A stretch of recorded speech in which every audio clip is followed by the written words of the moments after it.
¿Quién es Paul Carrasco?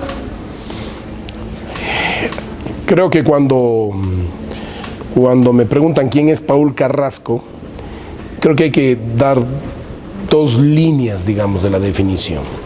La una, yo soy hijo de un agricultor, ¿sí? De la tierra de Nabón, él vive allí.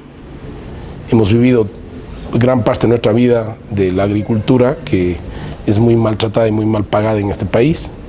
Somos de ese sector. Y mi madre es de Biblián y de Ibarra, sus familias, paterna y materna.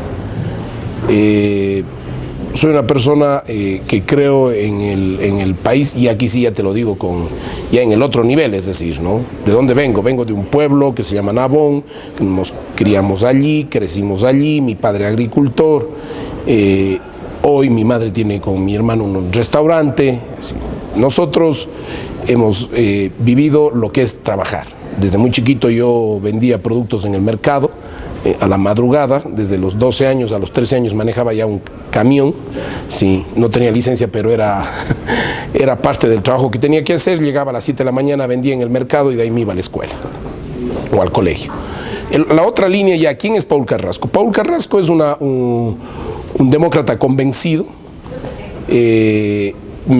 Si se puede decir que en qué línea ideológica tradicional me ubico, yo vengo de la izquierda, sí, pero soy de una izquierda moderna, distinta, que cree fundamentalmente en lo que nosotros hemos dado por llamar la democracia radical. ¿Y qué implica esto? Ampliar la democracia a todos los ámbitos de la vida del ciudadano.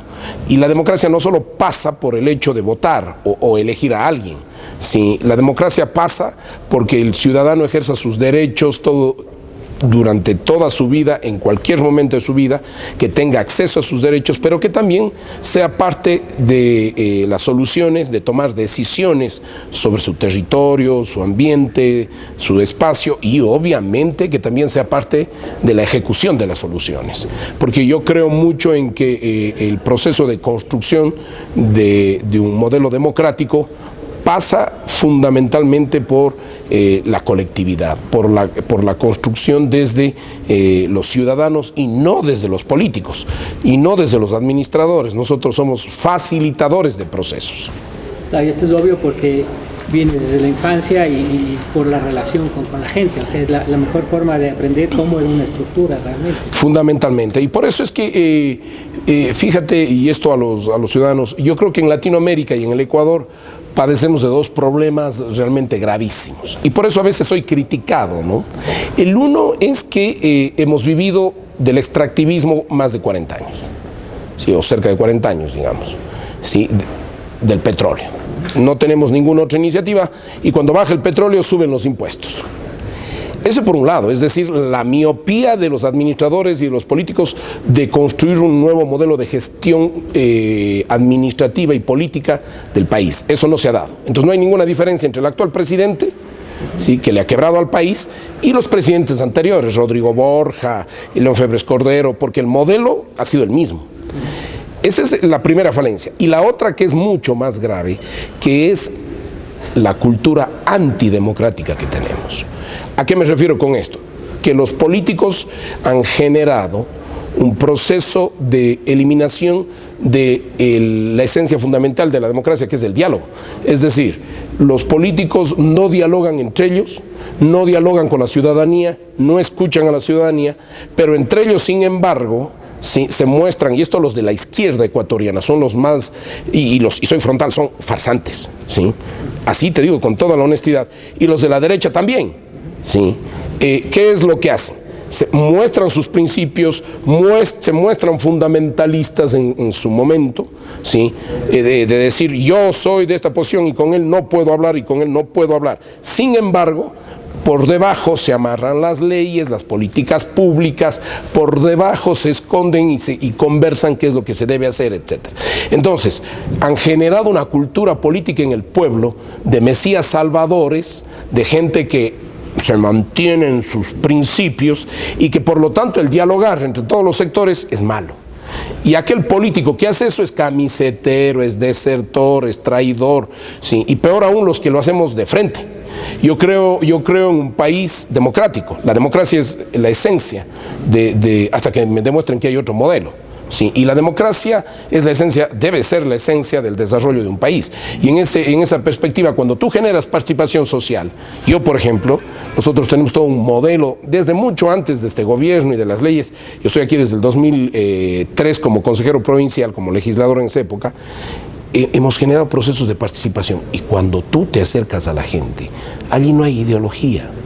Allí la gente lo que quiere es que se les resuelva sus intereses diarios.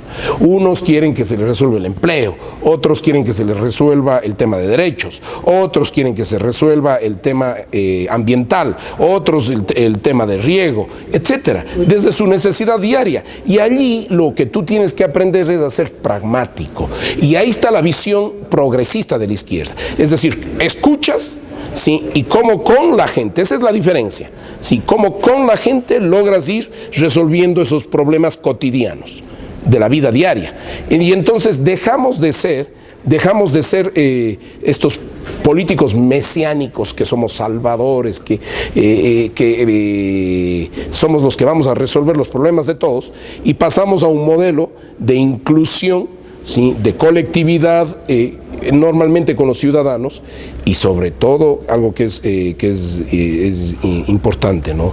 De corresponsabilidad, de ejecución colectiva, ¿sí? De entender que todos somos responsables en un proceso de mejoramiento de la calidad de vida de la gente, y eso es lo que hay que romper, ¿sí?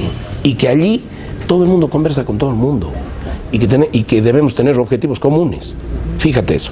Por eso te decía que no creo mucho en los políticos ni de la ultra izquierda, ni de la ultraderecha, creo en los seres humanos. Los seres humanos que quieren conversar, que quieren hablar, y que dejan voluntariamente y de buen corazón, dejan de lado los puntos de diferencia para concentrarnos en los puntos en los que se puede trabajar y que estamos de acuerdo. Perfecto. Ahora, Paul Carrasco fue en cierta forma el salvador para toda esta gente que cree en la democracia, ¿sí? Toda la gente estaba esperanzada en que Paul iba a ser el líder de la oposición, el que iba a traer el cambio, el que iba a traer la solución para lo que está pasando este rato. ¿Qué pasó con Paul? Pasó que estos grupos, que son los que manejan esta tendencia política y de la cultura política ecuatoriana, son los que controlan el país, ¿sí? Y entonces, si tú eres de la periferia, no tienes acceso. Entonces, no tienes acceso a formar un partido nacional porque se vuelve muy duro. No eres parte de la bancocracia quiteña. Yo sostengo que hay dos grupos ya definitivamente en este país que controlan el Ecuador. El uno es la socialdemocracia cristiana, así le llamo yo, que son grupos que manejan la banca quiteña y que manejan la política desde Quito, digamos así. No tengo nada contra los quiteños, ojo. Y el otro que es la bancocracia social cristiana, sí, ligado a sectores empresariales. Esos dos grupos, que son, si se puede decir, la aristocracia política y económica de este país, son los que vienen manejando constantemente el modelo de desarrollo y no dan espacio absolutamente a nadie. ¿Qué pasa? Sí, Correa, por ejemplo, no era del grupo. Por lo tanto, tuvo que buscar mecanismos, incluso mecanismos complejos, sí, que yo diría hasta cierto punto aliados hacia las FARC y una serie de cosas que se han hablado, ¿no? Más allá de que se compruebe o no, pero se han hablado. ¿Para qué? Para poder sostenerse política y económicamente y romper ese espacio. Pero ¿qué es lo que sucedió? El momento que llega y obviamente hay negocios y se filtra gente en el gobierno de los dos de estos grupos que te planteo, y a la final terminan siendo ahora tres.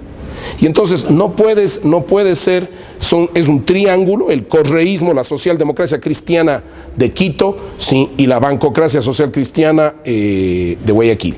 Eso es mi aprendizaje. La buena voluntad de abrir el espacio de conversación y todo no funcionó, ¿sí? Y en esa línea somos de la periferia.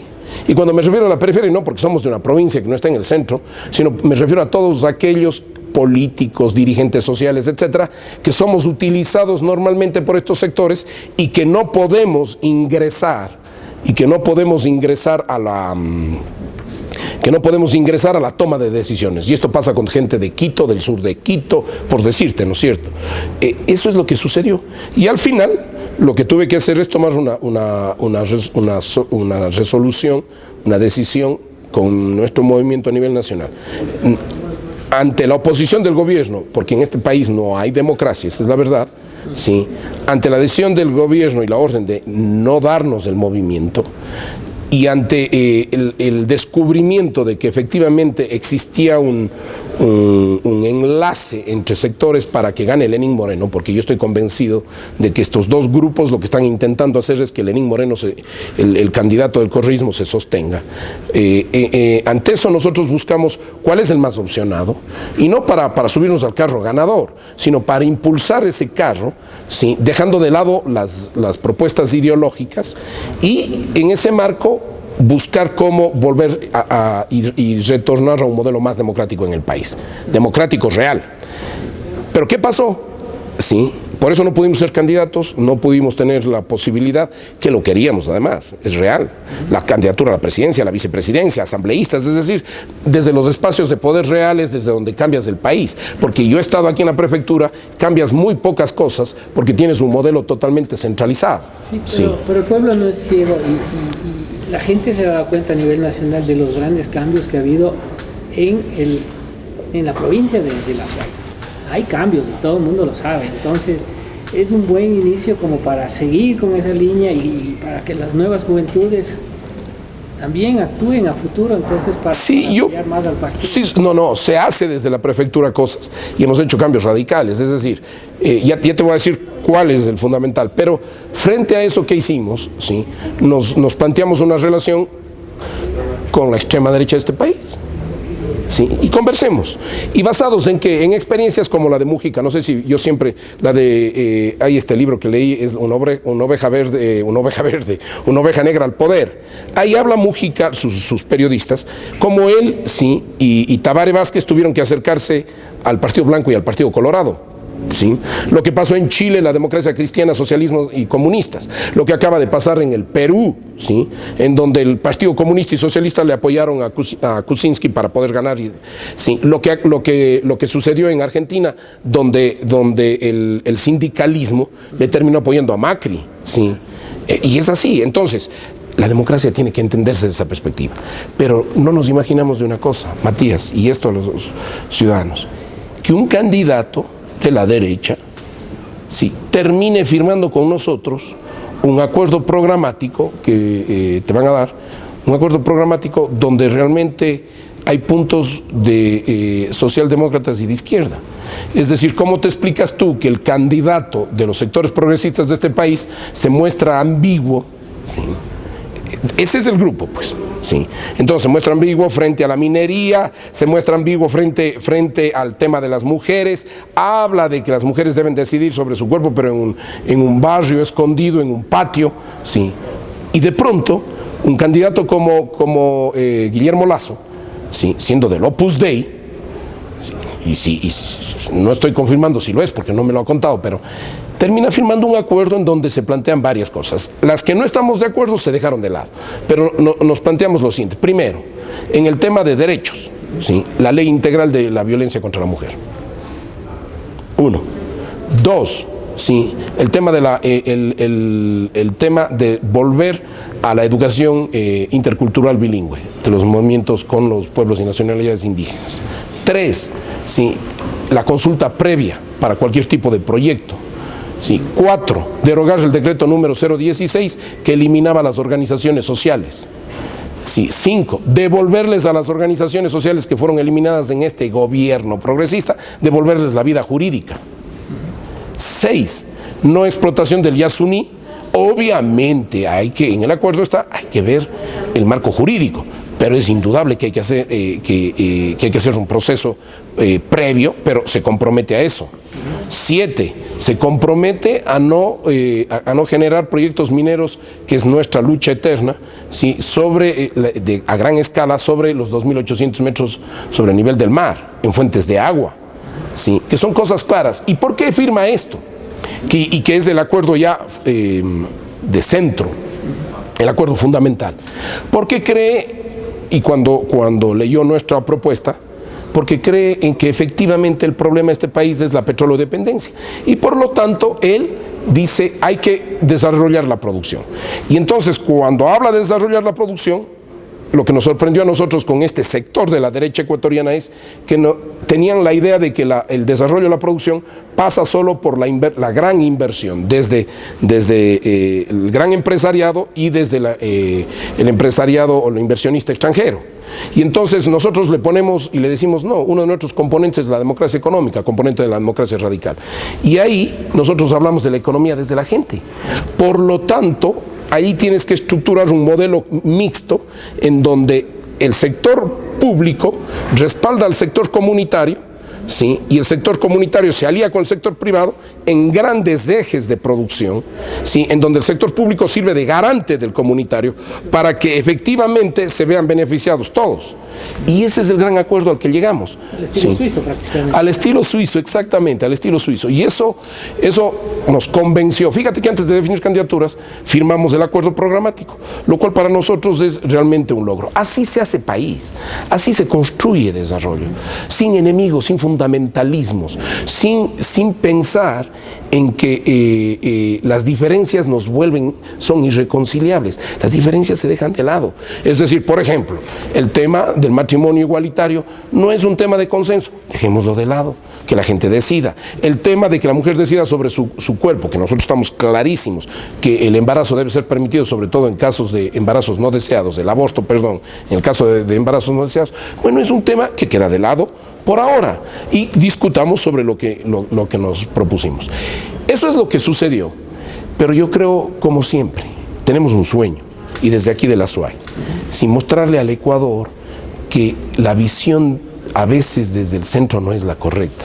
El problema de estar en el centro, a mí me propusieron que me vaya a vivir en Quito para hacer política desde allá. Nosotros decidimos que no, porque el momento que entras a vivir en el centro, te vas a vivir en Quito o Guayaquil, si pasas a tener una visión homogeneizadora, ¿sí?, de la política pública a nivel nacional. Y por lo tanto, el hecho de estar en cambio afuera te permite darte cuenta de que la única forma de que este país cambie es reconociendo las diversidades. ¿Y dónde están las diversidades? Las diversidades están en el territorio, pues, ¿sí? Y mientras más cerca estés del territorio, más opción tienes de escuchar a la gente y por lo tanto te dejas de ser menos fundamentalista, ¿sí? Y te vuelves mucho más democrático en perspectiva de ir respondiendo justo a los intereses más cercanos de cada uno de los ciudadanos. Por eso dicen que los toros se ven mejor desde fuera, ¿no es cierto? Así es, así es. ¿Cuáles son las obras emblemáticas que has ejecutado aquí en la provincia de la SUAY? Ya, justo eso te iba a decir, que bueno que tú me preguntes, porque en su momento te dije. Los políticos ecuatorianos y los políticos locales normalmente buscan la obra que te perennice, la que lleve tu nombre, la obra fantástica, ¿sí? Y entonces buscan algo que les deje para toda la vida, supuestamente, en la mente de los ciudadanos. Pasan 10 años y las nuevas generaciones ya no se acuerdan. ¿Sabes cuánto dura la memoria colectiva en el Ecuador? 5 o 6 años. No, 18 días. 18 días por un examen neurolingüístico. El Ecuador a los 18 días la población se olvida. Y está en otro tema. Sí. Fíjate vos. Entonces, el punto es que nosotros no nos hemos enfocado en las obras emblemáticas. Para nosotros el proyecto emblemático es acercarnos a resolver los problemas cotidianos del ser humano y tener clarísimo, ¿sí?, que el ser humano es el centro de todos nuestros proyectos de desarrollo. Sí, nosotros tenemos 15 políticas públicas, 29 programas en nuestro plan estratégico, sí, 29 programas y 76 proyectos, todos desarrollados de forma participativa, sí, y todos priorizados. Y entonces hemos construido con la gente algo que es fundamental. Y te voy a decir cuál es antes aquí en esta provincia nadie hablaba de esto. Sí, la inclusión del ciudadano en las decisiones, la participación social.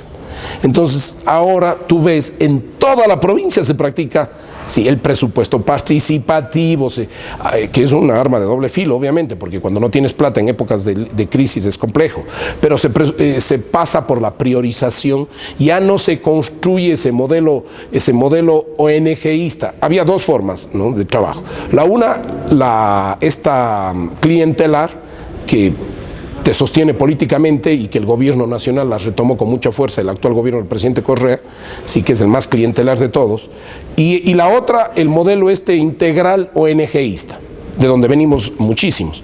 Y claro, una cosa es tratar de, en la teoría, y desde los principios, aplicar un modelo integral para la educación, para la salud, para la vialidad, digamos, en este caso, para la producción, etcétera, desde la teoría y desde un organismo no gubernamental. Lo otro es desde el sector público.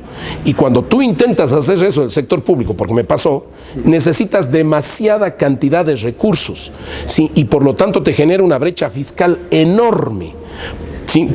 Porque son tantos los programas. Por lo tanto, ¿qué hicimos? Con los procesos de participación, sí, se aprendió a priorizar.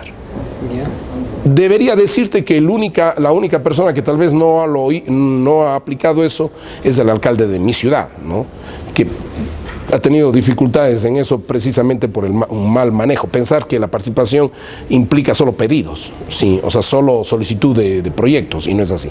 Pero en general se ha logrado. Yo creo que ese es el concepto emblemático.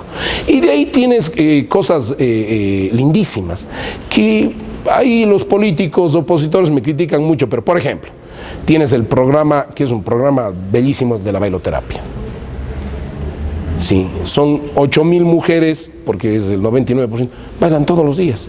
Y cada vez que quiero quitar, porque a lo mejor no tengo plata, no me dejan, sí, porque se volvió. Y alguien puede decir, oye, la bailoterapia, pero la gente hace ejercicio y bailar. No. Eso implica, se tomaron el espacio público, se organizaron las mujeres, empezaron a controlar el espacio público, ¿no es cierto? Sobre eso se trabaja equidad de género, violencia intrafamiliar, ahí mismo se trabaja emprendimientos productivos. Es decir, alrededor de eso se dio una lógica, y sobre todo, te voy a comentar algo que me pasó en una campaña. Perdona que hable bastante, pero bueno, es voz tuya. Mejor. Sabes que un día iba por San Sebastián y fui a una bailoterapia. Estoy hablando de esto hace 4 años por allí. En el 2013 fue la última campaña, ¿no?, la mía.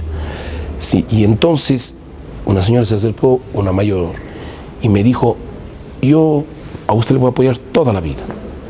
Le digo, ¿por qué? Muchas gracias. Digo, ¿por qué? Dice, porque usted me dio libertad. Dice, yo no era libre, y hoy soy libre, de 7 de la noche a 9 de la noche todos los días.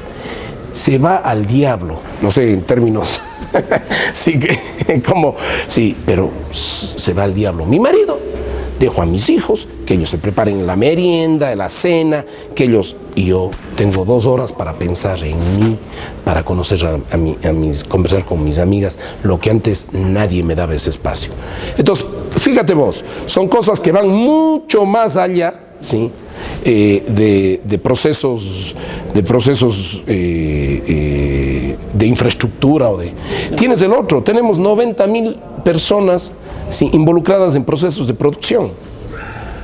Es una cosa yo mismo me sorprendo de lo que logramos hacer. Solo en agricultura tenemos 23,000 pequeños productores.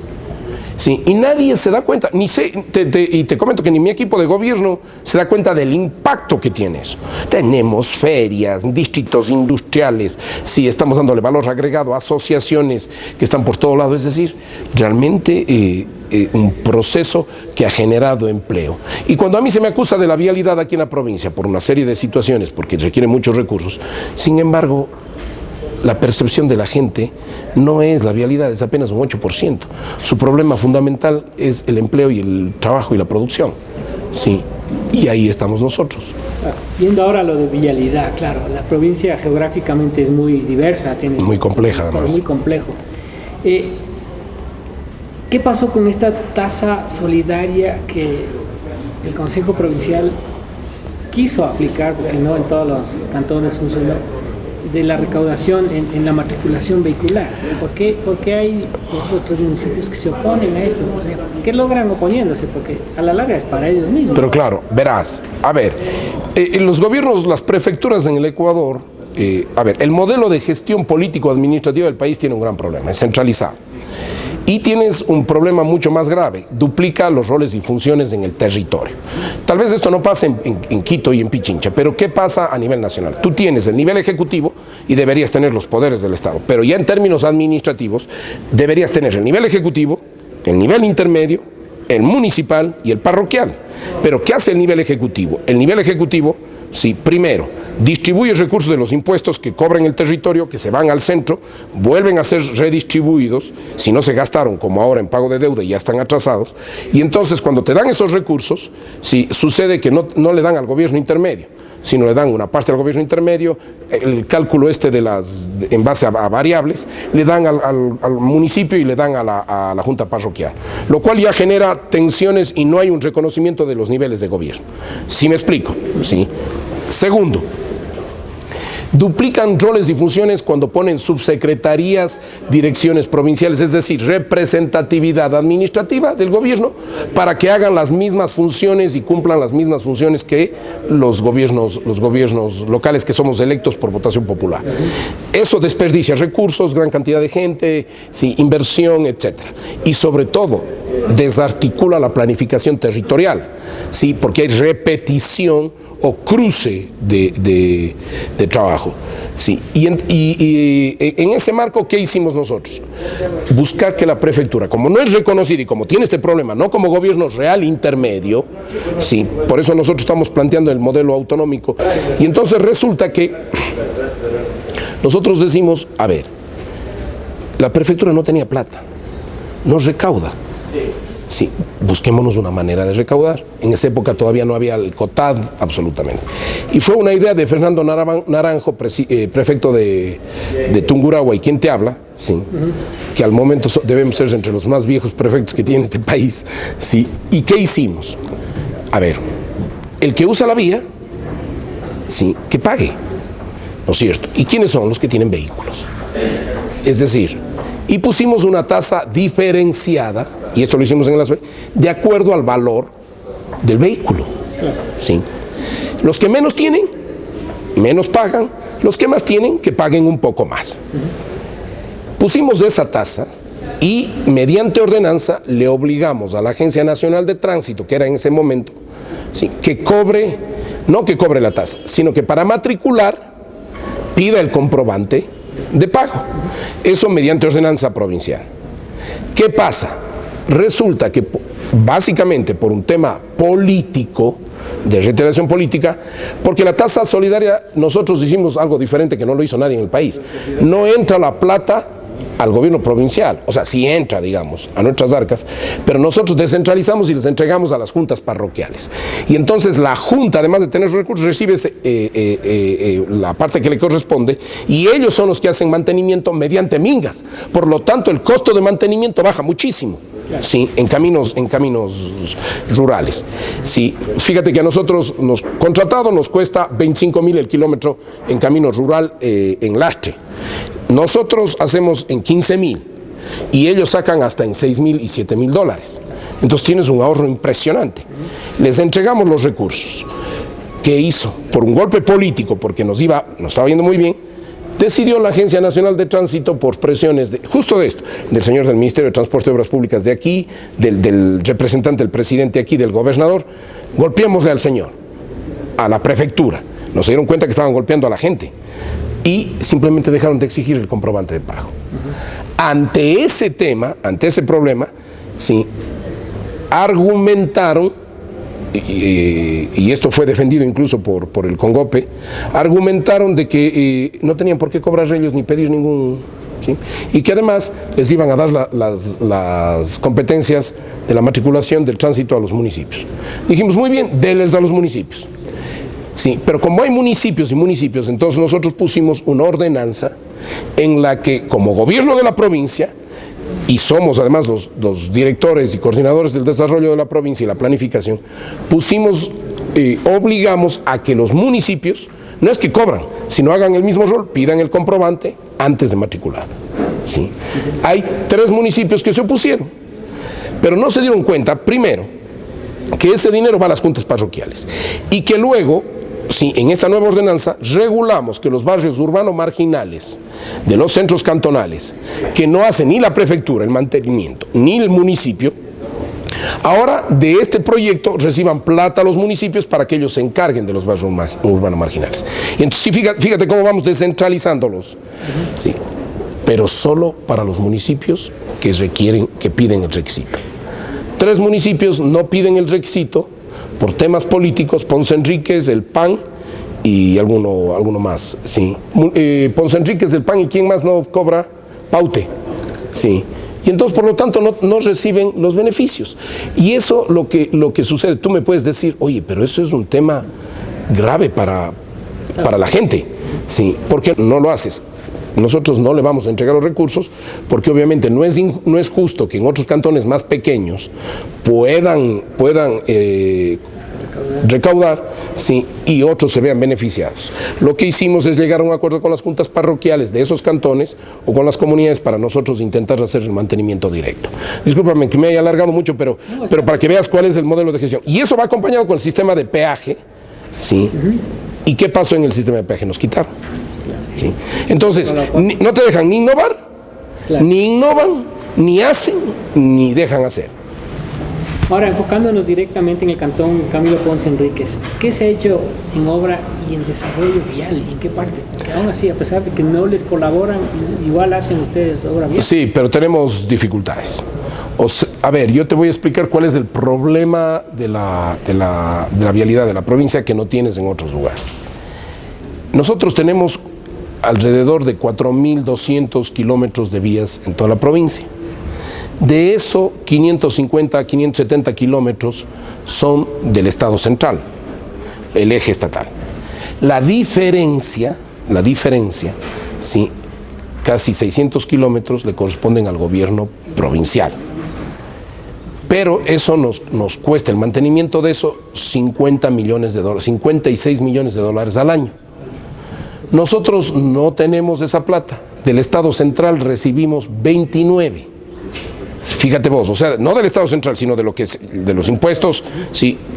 Pero no solo para vías, sino para riego, para producción, para cultura, para deportes, etc. Entonces, con 29 millones de dólares no haces absolutamente nada, ¿sí?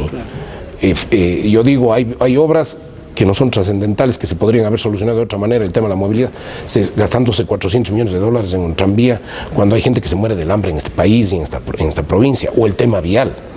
Entonces, no nos alcanza, no alcanzamos a mantener. Sin embargo, nuestro presupuesto es de 70 millones de dólares, es decir, para que vos veas que son 40 millones por gestión, sí, por autogestión. En Ponce Enríquez tienes un problema complejo. Hay un gran nivel de vialidad rural, que además está en el subtrópico, digamos, entre la costa y la sierra, y eso tiene altos niveles de humedad y por lo tanto de deterioro vial permanente. Ahí hemos querido llegar a un acuerdo con los pequeños mineros para que ellos y las empresas mineras medianas que hay allí, para que ellos nos ayuden en el mantenimiento. Y en algunos casos lo hemos hecho, ¿sí? Sin embargo, yo no sé si tuve una decisión correcta o incorrecta y sostuve al inicio de mi administración de que había que pasar de la matriz de tierra a la matriz, ¿sí?, de asfalto. Pero claro, el kilómetro de asfalto te cuesta $270,000. Y entonces pensamos en el sistema de peaje, en el sistema, porque tenemos, por ejemplo, algo que el alcalde de Ponce Enríquez no quiere cogerse. Nosotros tenemos un programa que se llama Nuestra Vías, que nos inventamos. ¿Qué hacemos? Que la gente que quiere que le asfaltemos haga vaca, si se puede llamar. Es decir, no es contribución especial de mejoras, sino que nos digan, a ver, yo pongo tanto, recogen ellos, por decirte, $100, $200. Si van donde el municipio, tienen que hacer el municipio pone una parte y nosotros ponemos la siguiente, lo que falte. Claro. Es una forma de... Sin embargo, el municipio de Ponce Enríquez se ha opuesto a este proceso, sí, para mantenimiento.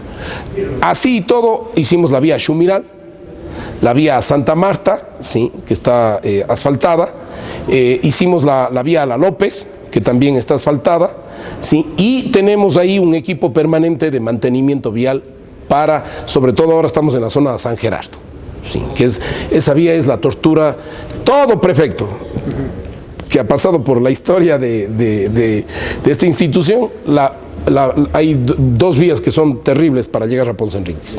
Sí, la una es la Chaucha Liberia, que es todo el tiempo no puedes resolver por los altos costos, y la otra que es la vía San Gerardo, ¿no? Ahora, ¿qué es lo que nosotros hemos propuesto? Que en el caso, ojo que nosotros en Ponce Enríquez no estamos en contra de la minería, no. Lo que nosotros más bien estamos defendiendo allí es al mediano minero. Mi abuelo fue minero, ¿sí? Pero una cosa es hacer minería a pequeña escala, sí, y en términos de que se pueda desarrollar un proyecto de gestión integral, más allá de que no estoy de acuerdo, de que igual hay deterioro, pero por lo menos puedes hacer un modelo de gestión integral, y además es gente que vive de eso y que sabe, es lo único que sabe hacer.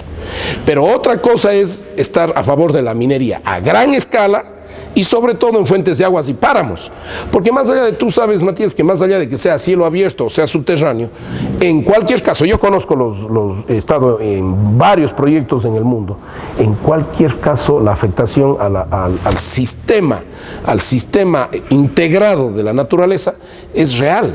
Sí, y no porque tú llenas con un material un hueco abajo del suelo, con eso ya resolviste. En el caso de Ponce Enríquez, cuando estábamos en un proceso de acuerdo con los mineros, el alcalde que era de nuestro movimiento, de nuestro partido, se fue con el gobierno, pensando que el gobierno le va a ayudar. Y ahí se quedó trabado un proyecto que nosotros tenemos, por ejemplo, que es el del distrito, volverle un distrito industrial con un parque industrial a Ponce Enríquez. ¿Qué implicaba eso? Que sacar el material, que el material que saque sea procesado en un solo sector, bajo normas manejadas por ellos mismos, ¿sí? Eso se paralizó, nosotros tenemos el estudio y el proyecto, se quedó allí, ¿sí? Pero por otro lado también empezó la persecución de las mafias mineras grandes del Estado ecuatoriano contra los pequeños, y entonces les dejaron de dar dinamita, les empezaron a quitar las concesiones, los arriendos de las tierras, porque muchos de ellos arriendan tierras, ¿sí?, a los dueños, a los concesionarios. ¿Para qué? Precisamente para desplazarles y entrar con minería a gran escala, ¿no? Y obviamente en esa línea los pequeños mineros se detuvieron, y ahí tuvimos algunas dificultades. Te digo que honestamente lo más grave en Ponce Enríquez es la falta de relación con el municipio, ¿no? Para nosotros es muy grave porque no podemos, con otros municipios articulábamos muy bien, ¿no? El anterior nos fue muy bien fíjate que no era de nuestro partido, era del MPD, sí, muy bien. Pero esos son procesos que yo no sé políticamente cómo se los podría arreglar. ¿Qué le cuesta recoger el comprobante de pago y recibir dinero? Recién acabo de entregar $1 millón, sí, para nosotros muchísima plata, para los municipios, para mantenimiento vial. O sea, no tiene, imagínate, la ordenanza dice que los que no recogen no recibirán. Sí, nosotros decimos, bueno, eso puede ser coercitivo, pero es una forma de presionar también, para que dejen de lado por un momento las posiciones políticas y piensen más en su gente. Perfecto. Ahora, una parte que me gustó hace rato que decías que una señora dice que le has dado la libertad porque puede bailar. La bailoterapia se usa mucho en Brasil, bailoterapia y fútbol. Así es. Eso le entretiene a la gente, le gusta a la gente, se siente feliz, y eso es muy importante. Ahora, en materia de inversión, el Consejo Provincial, justamente en Ponce Enríquez, ha invertido en algunas canchas, creo. Ustedes han hecho alguna obra justamente, me imagino, pensando... En canchas deportivas, sí. Lo que pasa es, nosotros tenemos un espacio, obviamente por ley nos corresponde también asumir el tema del deporte como competencia, de la promoción deportiva. Normalmente se hacen las canchas, sí. Pero el tema es que yo estoy convencido, hicimos recién 5 canchas, creo que fueron las últimas que hice en el sector de Ponce Enríquez. Pero el tema es el siguiente. Nosotros creemos que la infraestructura tiene que ir con un proceso paralelo de uso de la infraestructura deportiva. Entonces, por eso es que tenemos Bailo Kids, bailoterapia, pero lo hacemos con el municipio. El actual alcalde lo costó. Entonces, ¿cuál era la idea? La idea es que en la cancha vos construyes. La cancha deportiva tiene un concepto que no lo hemos logrado todavía sostener en algunos cantones. Sí, nuestra viceprefecta acaba de generar algo que fue un golpe provincial, sí, que se llama la Agenda de Derechos. Y aprobaron todos los alcaldes. Sí, el único que no creo que votó fue el de Ponce Enríquez y algún otro. Sí, esta Agenda de Derechos te plantea lo siguiente, pone como elemento número uno a la juventud y fundamentalmente a los niños. Entonces, ¿cuál es la idea? En la cancha deportiva hacer bailo kids, bailoterapia, ¿sí? juegos infantiles, ¿sí? y es decir, y le vamos dando integralidad. Y entonces, ¿sí? la idea es cómo a la infraestructura deportiva le vuelves una actividad de relacionamiento social. Entonces no es el problema de hacer deporte nomás, ¿sí? que ha sido además mi trauma toda la vida, que quería hacer deporte para bajar de peso, pero no es eso solo, que es importante, sino cómo le vuelves al deporte un espacio. Ahora tenemos las escuelas de fútbol también. ¿Cómo le vuelves un espacio social de construcción de la ciudadanía? Ese es el objetivo. Sí, y claro, lo que te puedo decir es que en varias comunidades, en varios lugares del país y aquí en Cuenca hemos logrado bastante. Te voy a contar una cosa, una anécdota, estamos conversando, tú verás qué sale y qué no sale, ¿no? Pero cuando en el 2013 iban las elecciones, yo tuve miedo de perder. Tercera elección, no es correcto. Lo hice porque realmente hubo un acuerdo nacional para que en el sur lo manejemos la izquierda, porque fue una alianza macro desde el centro derecha hasta la extrema izquierda. Si manejemos la izquierda en Guayas, ahí es el que nace el tema de la unidad. Sí, ahí es cuando nace el tema de la unidad, que en la costa lo maneje Nebot, sí, y en Pichincha, sí, un actor nuevo como Mauricio Rodas. Cuando yo pensé que íbamos a perder las elecciones aquí, porque veíamos que estaba complicado, alguien se me acercó y me dijo, alguien del Parlamento Popular, Vial, y me dijo, usted no va a perder. Y ustedes, los de Participa, que se llama aquí así nuestro movimiento, no van a perder. Dice, porque ustedes no se dan cuenta. Dice, lo que pasa es que ustedes están adentro trabajando. Dice, usted tiene una red de más de 15,000 personas, sí, en todos los procesos de participación social y en todos los... Entonces nos pusimos a hacer, fíjate, ya teniendo experiencia política, ¿cómo no nos dimos cuenta? Efectivamente teníamos, sí, casi 20,000 personas que solo participaban en todos los parlamentos y en los procesos de participación. Sí, entonces esa gente es gente que al final no es que está con nosotros, es gente que valora los procesos, sí, y que por lo menos han tenido la oportunidad algún rato de decir al prefecto, usted es un incompetente. Sí, y claro, y de participar. Y entonces eso nos ayudó realmente a sostenernos, a ganar las elecciones y a sostener un proceso que para nosotros es importante. Y ojo, que hemos venido construyendo nuevos liderazgos. Si bien yo estoy aquí, nosotros tenemos un equipo de liderazgos nuevos que están en esta dinámica bastante interesante. Ahora, hace pocos años se solucionó al fin el problema, supuestamente, con el Perú, por problemas territoriales. Pero en este año, o a finales del año pasado, hubo un grave problema en cuanto a redistribución territorial aquí en la provincia, en la cual yo me enteré que Camilo Ponce Enríquez perdió alrededor de un 33% de su territorio. ¿Qué sucedió? A ver, lo que pasa es que, primero, por la estructura histórica de estos grupos de poder del Ecuador, los grupos políticos, se promovió la división territorial, esta atomización del territorio, ¿sí? Se crearon parroquias por cientos, por cantones. Oye, no sé si tú conoces la provincia, pero tienes el cantón Sevilla, el cantón El Pan y el cantón Guachapala, y creo que hay medio kilómetro entre cada uno. Sí, de diferencia entre el centro de cada uno, y lo mismo entre Chordelegui y Gualaceo. ¿Cuál fue la visión de esto? La visión de esto era precisamente de los grupos nacionales el lograr construir cacicazgos locales y tener líderes locales que respondan a su proceso nacional. Sí, y entonces parte de esa forma de actuar generó un discurso fundamentalista sobre el territorio.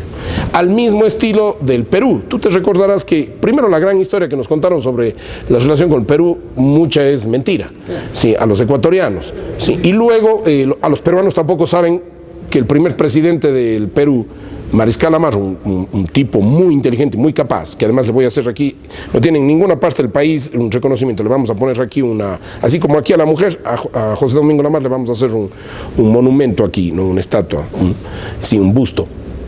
Precisamente, ellos tampoco saben que él fue el primer presidente. ¿Sí? Entonces, se generó, como estrategia nacional para control del poder, se generó un proceso de fundamentalismo territorial al mismo estilo del Perú. Y entonces, es mi territorio, yo soy de Chordeleg, él es de Gualaceo, yo soy de Cuenca, él es de Azogues, y esa rivalidad. ¿Qué sucede? Eso se ha mantenido y termina siendo un elemento de división, ¿sí? Un elemento que además no te conduce a nada en términos de desarrollo, es decir, de cuán dueño soy del territorio, ¿sí? Es decir, si soy más o menos, dependiendo de áreas estratégicas, etcétera. Pero al final, este es el Ecuador, ¿sí? Esa es mi teoría. Y si es que alguien ha perdido territorio, también lo fue el Guayas. El problema es que los líderes locales, manejados fundamentalmente por dirigentes de país, básicamente asambleístas de la provincia, excepto Osvaldo Larriba, pero el resto de asambleístas todos son aquí de país, ¿no? De la lista 35. Entonces, ¿qué sucedió? Sucede que sí, había una ley de creación del Cantón Ponce Enríquez, ¿sí? Pero también había una ley de creación del Cantón Cuenca, y Cuenca no aceptaba, ¿sí?, esa ley de creación del Cantón Ponce Enríquez, justo por los intereses políticos en que se crearon los cantones. No se dieron cuenta bien cómo estaban haciéndolo, y entonces Ponce Enríquez corta gran parte del territorio de Cuenca. El municipio de Cuenca no aceptó, corta gran parte del territorio de Santa Isabel. El municipio de Santa Isabel tampoco aceptó, ¿sí? Y por último, desde el Consejo Nacional de Límites, había nos mandaron dos documentaciones jurídicas. La una, que es la documentación de creación del Cantón Ponce Enríquez, pero hay otra, en cambio, en donde hay un decreto presidencial que desconoce eso y veta este proyecto de ley y le pasa al Congreso Nacional.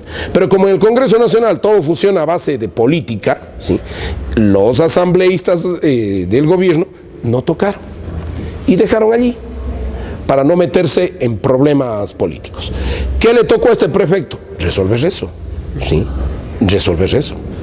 Y efectivamente lo que hicimos es pedirle al municipio de Ponce Enríquez, Santa Isabel y Cuenca que lleguen a un acuerdo.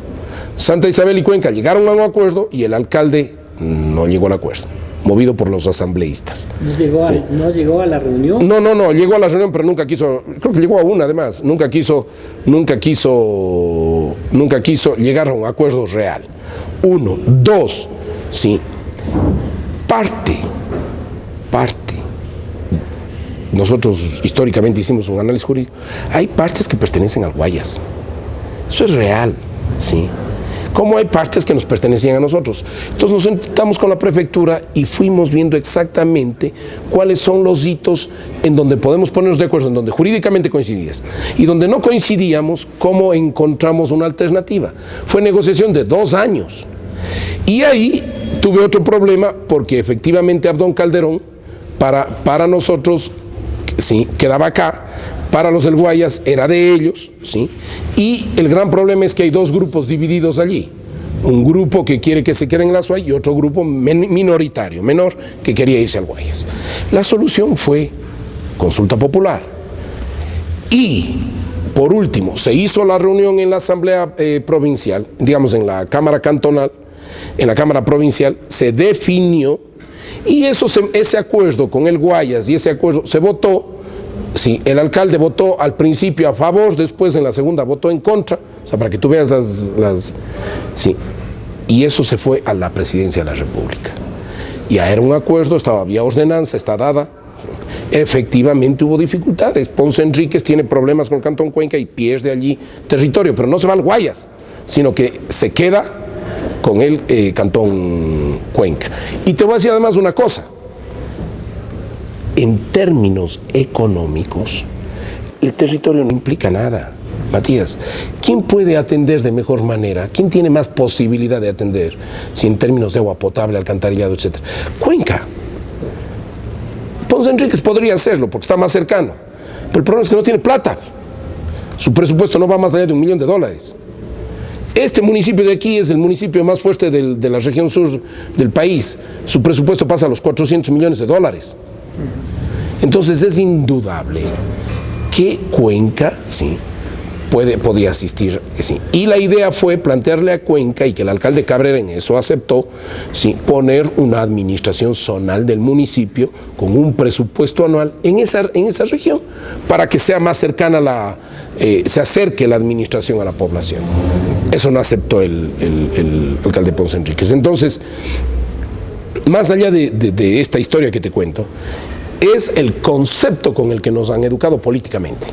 Es decir, el defender un territorio que muchas veces, sí, a lo mejor no tiene ni votos, pero políticamente es tu territorio. Dos, sí, el hecho de que en ese territorio tú no vas a poder cumplir con todo, porque no alcanzas, ¿sí? Y entonces hay que ser maduros y entender que la lógica, si queremos un Ecuador diferente, la lógica no pasa por quién tiene más o menos territorio, pasa por el modelo de gestión político-administrativa del país.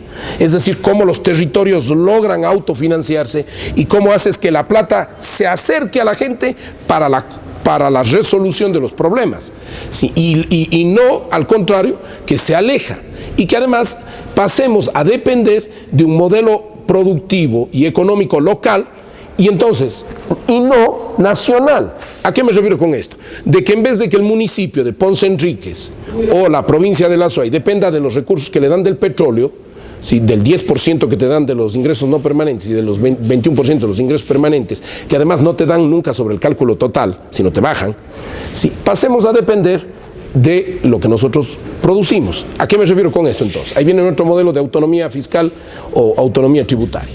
¿Qué decimos? Un sistema nacional del SRI, ¿sí? Con un sistema local de rentas internas que depende exactamente del gobierno provincial, del gobierno intermedio.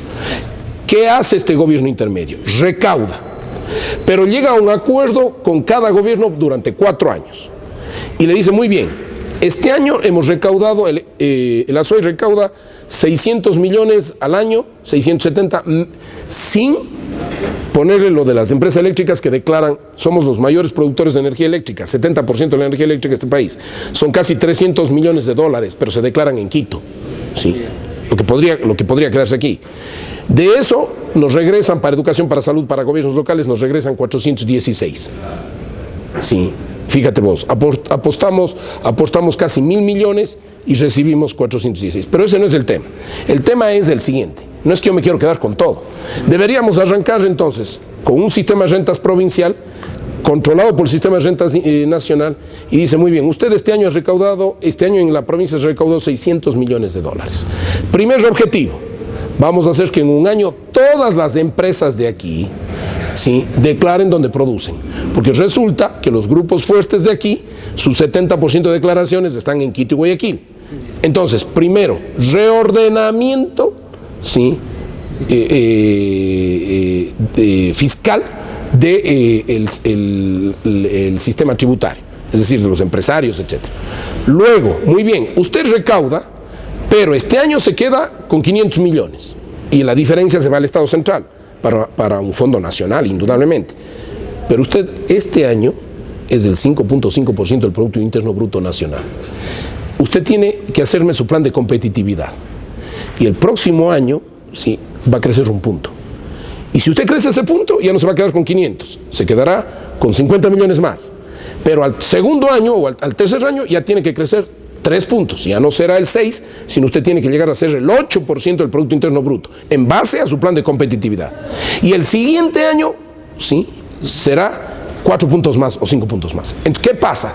Si ves cómo cambia la lógica y la dinámica económica del país, porque el tema es que pasas a depender del ser humano y de la producción local, y tu crecimiento se basa en lo que produces, ¿sí? Y no en lo que produce el petróleo. Y el petróleo pasaría a ser lo que en Noruega, un fondo de reserva solidario fondo de reserva para sostener la dolarización, pero también para diseñar una propuesta de apoyo solidario a las provincias que no son viables, que se les deberá dar un plazo. Esa es la verdad. Y por último, le das la oportunidad a la gente. Muy bien, los manavitas quieren ser autónomos, sean. Les ponemos estos 2 objetivos, sí, en 4 años hablamos. En 4 años no han sido capaces, gracias, el Estado central entra. Sí. Eso es lo que nosotros planteamos. Entonces, allí no tiene nada que ver el territorio, la extensión territorial. Sí, allí lo que tiene que ver es la eficiencia administrativa y el modelo de gestión que tú implementes. Claro, interesante, ¿no? Ahora, bueno, yo me iba por la parte territorial porque gran parte de eso es minas, ¿sí? Y el cantón sí recibe regalías por las minas, pues, por el oro, ¿no es cierto? Y el municipio tuvo una gran pelea este rato con los mineros por una nueva tasa impositiva que está haciendo sobre minería, y sé que ustedes también están queriendo hacer alguna tasa minera o alguna cuestión como gobierno provincial. No, nosotros no queremos hacer una tasa minera. ¿Ya? No, nosotros lo que estamos planteando es una tasa, pero ya presentamos hace 3 años esa ordenanza y el gobierno nacional y los empresarios me hicieron la guerra, ¿no? Sí. Nosotros estamos poniendo una tasa, sí, a la cantidad de uso de agua, que es muy diferente. Entonces, por ejemplo, todas las generadoras eléctricas, sí, de la provincia, nosotros hicimos un cálculo en base a cuánto produce, sí, el pajonal en términos normales de flujo de agua en diferentes zonas. Eso, cuánto circula y cuánto es lo que usa la central hidroeléctrica, y eso cuánto es afectado en términos de desviación de recursos, y entonces tienes una valoración sobre eso, y por lo tanto tiene que devolver la empresa que use el agua. Eso es lo que estamos haciendo esa era la propuesta para el tema minero también. Muy bien, ante la imposibilidad y la pelea que tenemos con el Ministerio de Medio Ambiente y con el gobierno del presidente Correa porque nos quitó la competencia ambiental, sí, nosotros decimos, que además es constitucional, pero fue un lío y no tenemos la posibilidad de intervenir ambientalmente. Nosotros, usando la competencia, decimos, muy bien, entonces, si no hacen caso a la declaratoria de libre de minería de los páramos, sí, y de las fuentes de agua, pues entonces ahora, sí, nosotros vamos a poner una tasa que cobre, no la producción minera, eso no nos interesa, sino que cobre la afección a la fuente de agua y el uso del agua que usted puede afectar. Y eso le valoramos y usted nos tiene que pagar eso, ¿sí? Ese es el esquema distinto, ¿sí?, al tema de una tasa por la producción, porque de no sería contradictorio. Estarías por un lado diciendo no a la minería, pero por otro lado aprovechándote económicamente. Además de que estamos conscientes de que solo Quimsacocha, que es el proyecto emblemático, te da $190 millones en 11 años. Sí, pero ahí te da 190 millones incluido fuentes de trabajo, una serie de cosas. O sea, que quedarían para el Ecuador, incluidos regalías, etc. $190 millones en 11 años, sí, implica, sí, un poco más de 12 millones de dólares, sí, al año, que no es nada, pues, para el Estado central. Sí, con lo que puede generar en términos de afección natural. Entonces nosotros decimos, proyectos así, ni a gran escala ni en pequeña escala. Además de que vos sabes que las transnacionales se manejan desde otra perspectiva. Conoces que el tema, es decir, y ya tuve reuniones con gente del Oro, porque estamos armando un frente con la provincia del Oro también. Sí, fíjate que el Oro tiene gente de derecha.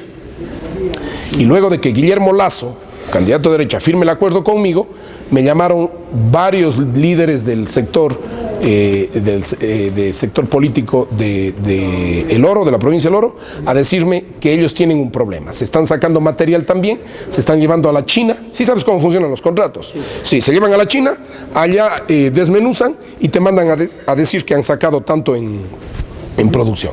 Entonces, vamos a armar, hemos llegado a un acuerdo ayer en Quito, una red de líderes, ¿sí?, que ojalá se una Zamora también, Zamora, Morona, para el tema de ya hacerlo no solo desde la SOAY, sino empezar a poner un pare al tema minero en la región. Ya, bien interesante. Chévere. Ahora,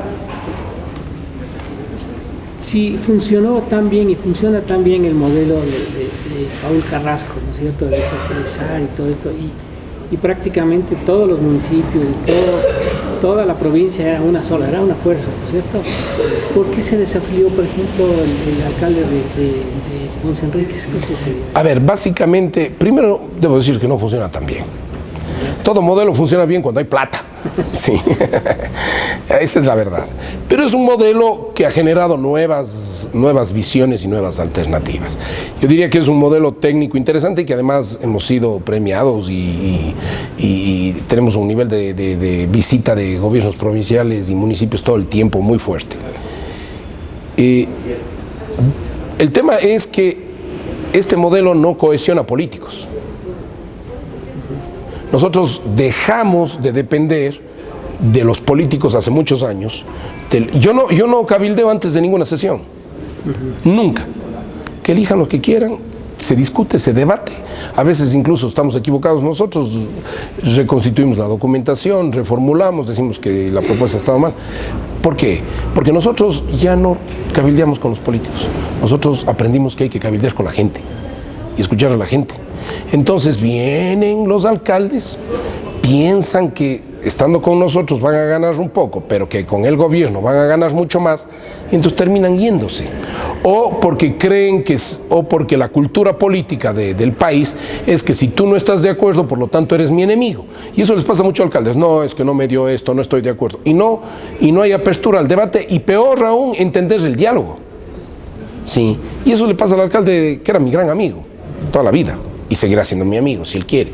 Sí, pero indudablemente es uno de los peores alcaldes que tiene la provincia. En términos de gestión es el más mal evaluado. Él y otros 2 alcaldes más son muy mal evaluados, precisamente por jugar ante esa posición. Fíjate que nosotros ganamos, tenemos la mayoría en la Cámara Provincial, ganamos de las 15 alcaldías, ganamos 11, y 4 ganó País. Sin embargo, perdimos 2. ¿Y por qué perdimos 2? La de Cuenca, por el tema del tranvía, por no reconocer, y el lío que tiene el alcalde, que es el segundo alcalde el primero más devaluado, digamos. No te digo que nosotros estemos muy bien evaluados, pero bueno, ya hemos aprendido a veces bien, a veces mal, pero es precisamente por asumir algo que no le corresponde, por no escuchar a la gente, por no tomar posiciones y pensar que el gobierno le va a dar la plata y arrimarse al que le va a ayudar o al más fuerte.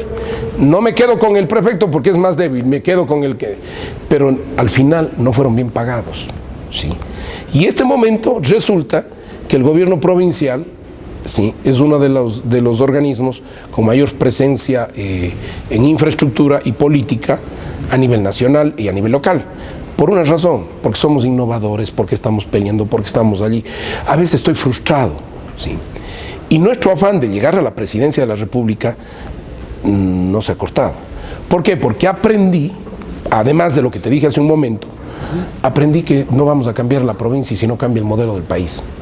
Y que el único que puede cambiar, o la única persona, hombre o mujer, que puede cambiar, es alguien que venga con una visión del desarrollo distinta, pero no desde el centro, sino desde la periferia, e intentar hacer algo radicalmente distinto, que no pasa por perseguir a nadie, que no pasa por juntar los poderes del Estado, que no pasa por competir con los gobiernos locales, sino pasa por construir y entender la diversidad y cambiar un modelo administrativo y financiero y económico que vaya desde la gente, ¿sí? Que vaya desde los territorios, que se acerque lo que se pueda a la gente. Es una frustración, pero eso nos toca y vamos a seguir haciéndolo, ¿no? Y vamos a seguir en la lucha y bueno, y vamos a tratar de que, honestamente te digo, de que en estas elecciones el correísmo no gane y luego veremos qué pasa con nosotros. Pero lo que sí te debo decir es que creemos que desde la SUAY tenemos un grupo de gente y un equipo de gente que definitivamente podría estar planteando una alternativa distinta, sí, a este país. Entonces, iba mi última pregunta. ¿Qué podemos esperar ahora de Paul Carrasco de aquí a futuro? ¿Se va a seguir con su filosofía, con su política? ¿Va a seguir creciendo y va a irrigar en cierta forma lo que ya sembró en esta provincia hacia el resto y llegar al sistema central? Verás, primero eso tengo que conversarlo con mi mujer y mis hijos. No, yo tengo una compañera de vida que a la final me ha soportado y pienso seguir sosteniendo esa relación. Y claro, entonces ha sido complicado, ¿no? Sobre todo estos últimos meses, porque claro, aquí el tema que lo que yo he planteado, que lo hago de frente, los políticos lo hacen por debajo, escondido, ¿no? Como te comentaba, y entonces resulta que también trae costo político, porque te dicen, ve cómo se cambia de camiseta. El conversar aquí es como que te cambias de camiseta, eres vendido, y no es así. Yo sigo siendo de Juntos Podemos y de Participa aquí, pero converso con todos los sectores. Ahora, pasa por una decisión familiar, pero es indudable que nosotros vamos a seguir en la prefectura, vamos a seguir fortaleciendo la SUAY. Sí, vamos a fortalecer la SUAY. Nosotros podemos tranquilamente, yo diría, tener la alcaldía y la próxima prefectura, y esa es algo además interesante porque podríamos romper paradigmas en la historia de esta provincia cuando podríamos poner a dos mujeres, una en la alcaldía y otra en la prefectura, sí, que sería interesantísimo. Luego, porque además, tú verás, estamos construyendo el Jardín de las Mujeres, esta es la zona para las mujeres de la provincia, y creemos mucho en la necesidad de la construcción de un proyecto de equidad de género, no en políticas públicas, sino en la vida misma de los ecuatorianos. Y por otro lado, sí vamos a expandir, pero vamos a dar etapas. La primera es construir Juntos Podemos, ¿sí? Fortalecerlo. Así no me den el número ahora, pero me lo darán en algún momento y nos lo darán. Hemos hecho un esfuerzo, hemos gastado recursos, etcétera. Sí, y en esa perspectiva, lo más probable es que yo no sea candidato ya local. Sí, que esa es mi aspiración. Te digo, este momento uno nunca sabe, ¿no? Como se dice aquí en el Ecuador, toca madera. Sí, pero no seré candidato local y dedicarnos a un proyecto de construcción nacional. Creemos que el Ecuador puede tener una perspectiva de una visión diferente de desarrollo, sí, y no ofrecemos cambiar el mundo. Ya aprendí, yo cuando llegué aquí a los 32 años, sí, claro, pensé en cambiar el mundo y que desde la prefectura iba a cambiar la historia de la provincia de Las Valles, y no es así. Pero casi se logra, se ha logrado bastante. Se ha logrado bastante, cosas interesantes, ¿no? Pero yo te digo que así en el fondo tengo frustraciones. Y además debo decir que fui salado, porque me tocó un gobierno al que yo pensé que al principio iba a tener una dinámica diferente y resultó lo peor. Es decir, yo he estado con gobiernos de derecha también, me tocó trabajar con gobiernos de derecha. Y oye, realmente no. Trabajar en términos de ser autoridad local ni se compara. O sea, la apertura que existía en esa época, eso me ha enseñado que ningún fundamentalismo te lleva a algo positivo. Peor aún, a mejorar la calidad de vida de la gente. Entonces construiremos lo nacional y veremos la posibilidad de si para el 2021 tenemos un proyecto más maduro, a lo mejor no nos corresponde ahora, más maduro, a lo mejor más estructurado, más organizado, que nos permita llegar al poder en el 2021. Sobre todo basado en el saber escuchar a la sabiduría popular. Eso es fundamental. Eso es fundamental. Ahora, ahí te digo, Matías, hay una cosa que es, a ver, los políticos tenemos que aprender, en el mundo entero, sí, sí, a vencer el ego, o a vivir con el ego. Yo hoy día en la mañana decía, después de que todos mis colaboradores me decían, golpeados por la ganancia de Trump en Estados Unidos, que no logras entender. Sin embargo, yo les decía, a ver, primero es la decisión de un pueblo. Indudablemente, por lo menos en las encuestas se ve que Obama sale con 60% de aceptación, bien posicionado. Para mí es el líder de este siglo, sí, el más importante que ha tenido el mundo entero. de un nivel de construcción democrática, de tolerancia, de respeto impresionante.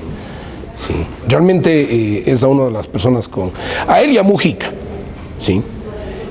A las que políticamente diría yo les sigo, incluso en términos, al uno en el término político y al otro en términos incluso administrativos.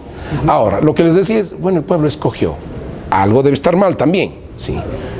Pero también a lo mejor este ser humano, ¿sí? Con todo lo que representa, ¿sí? A lo mejor lo único que le falta hacer bien es ser presidente. No le falta ser presidente, sino ya con todo su ego y con toda su estructura, a lo mejor ya domina su ego. Parecería que no, pero él es así. Y a lo mejor, sí, termina siendo una buena presidencia. Nadie sabe. Un actor de cine como Ronald Reagan le sacó de la crisis a Estados Unidos, más allá de si compartimos o no. Entonces, yo estoy convencido de que esto pasa fundamentalmente, sí, por los seres humanos, por lograr... ninguno es líder mientras no te lideres a ti mismo. Hay muy pocos líderes en la historia que han logrado gobernarse a sí mismos. Y yo por lo menos creo que a lo mejor no era mi momento. Todavía falta algunos años para poder gobernarme a mí mismo. Y que cuando me gobierne a mí mismo, sí, con esa lógica poder gobernar un país desde otra forma y de otra manera.